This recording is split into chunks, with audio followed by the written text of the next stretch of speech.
প্রায় ২৪ ঘন্টা পার হলেও লালমনিরহাটের ধরলা নদীতে নিখোঁজ দুই ভাইয়ের সন্ধান মেলেনি। উদ্ধারে কাজ করছে ফায়ার সার্ভিস ও স্থানীয়রা। সেখানে আছেন সহকর্মী সুফিয়ান আল হাসান। আমরা সরাসরি যাব তার কাছে। সুফিয়ান,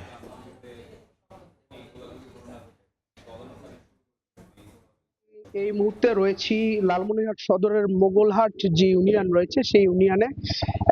এখানে আমি আছি, একটি মর্মান্তিক দুর্ঘটনা ঘটেছে এখানে গতকালকে, যে একই পরিবারের আপন দুই ভাই এই নদীতে গোসল করতে নেমে এখন পর্যন্ত তারা আর ফিরতে পারেনি। নদীর প্রবল স্রোতে তারা হারিয়ে গেছে।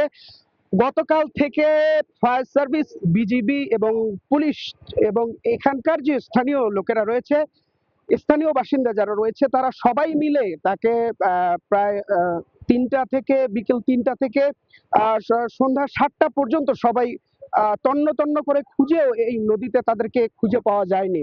কালকে যখন বিজিবি এবং লালমনিরহাট ফায়ার সার্ভিস তাদের খুঁজতে ব্যর্থ হয়, তৎক্ষণাৎ তারা রংপুরে যে ডুবুরি টিম রয়েছে ফায়ার সার্ভিসের, সেই টিমকে অবগত করে। সেই টিম এসে তারাও এখানে উদ্ধার তৎপরতা চালালে তারাও ব্যর্থ হয়ে যখন সন্ধ্যা ৭টা বাজে, ঠিক সে সময় তারা উদ্ধার কাজ বন্ধ করে দেয়।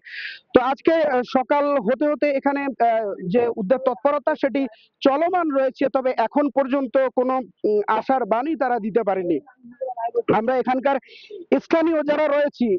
যারা স্থানীয় রয়েছে তাদের সাথে কথা বলেছি। তারা যেমনটা বলছেন যে এই জেলায় যদি নিজস্ব ডুবুরি দল থাকতো তাহলে কিন্তু তাদের উদ্ধার তৎপরতাটা আরো দ্রুত হতো এবং এতক্ষণ তারা কিন্তু এই নিখোঁজ দুই ভাইকে খুঁজে বের করতে সক্ষম হতো বলে মনে করছেন এখানকার স্থানীয়রা।